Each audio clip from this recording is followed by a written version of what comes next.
All right, how's everyone doing? All right. So my story starts in 1950. My wife's grandfather, Roy Lodge, decided that he needed a new tractor for his 20-acre farm.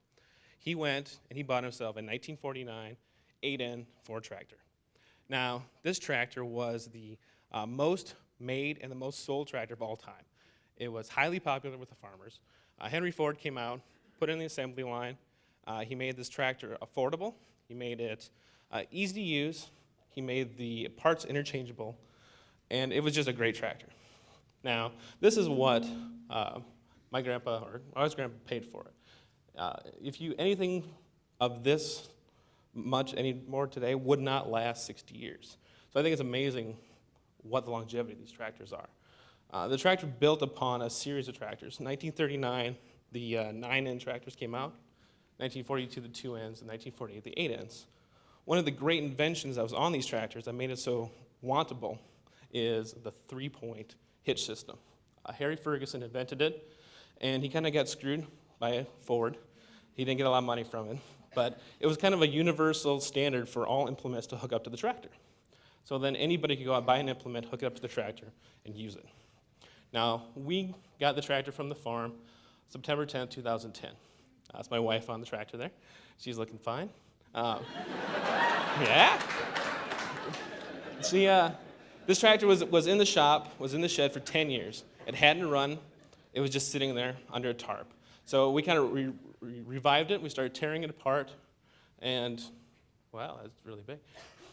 It was really dirty. We started taking out the grime out of it.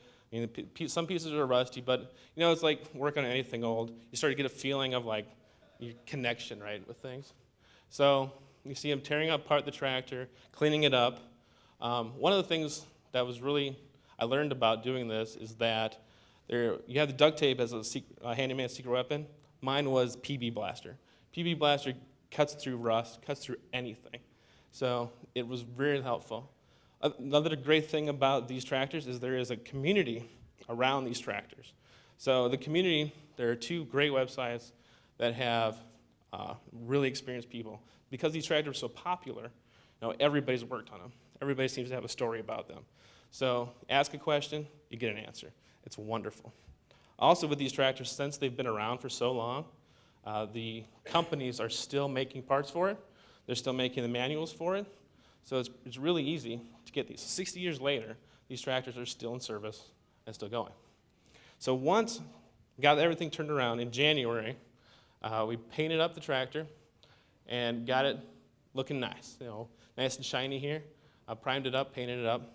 The tractor got a few upgrades. So originally it's a 6-volt system. I upgraded the tractor to a 12-volt system, which you can see there's an alternator there for that. Needed a new water pump, needed new cables, and needed new oil hoses, spark plugs, the works. So got all that done, took about 4 or 5 months. The engine still turned after all this time, so I never took apart the engine. I got everything hooked up and turned on the button, and within 10 seconds, it's fired right up. It was amazing. Right? It's been sitting there forever, and it just works. I mean, it's a testament to like United States manufacturing. There's some implements for the tractor. You have a tiller, a carryall, a blade, and my mower. They don't look the greatest, but the versatility of this tractor is awesome. It's also kind of hackable because it's been around for so long. They made this tractor do a lot of different things. So you have a bulldozer, a road grader, excavator. So people have done awesome stuff with these tractors. And for a small acreage like my own, they're great. And if you want one, there's a ton of them available, right? So they're for sale. Everybody seems to have one. And a lot of times when I was working on this, everybody had a memory about an 8N tractor.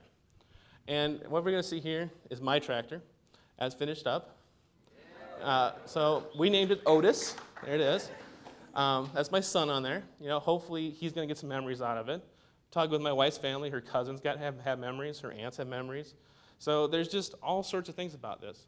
And what I really want to leave you guys with is that if you find something like this in your family, learn about it, fix it up.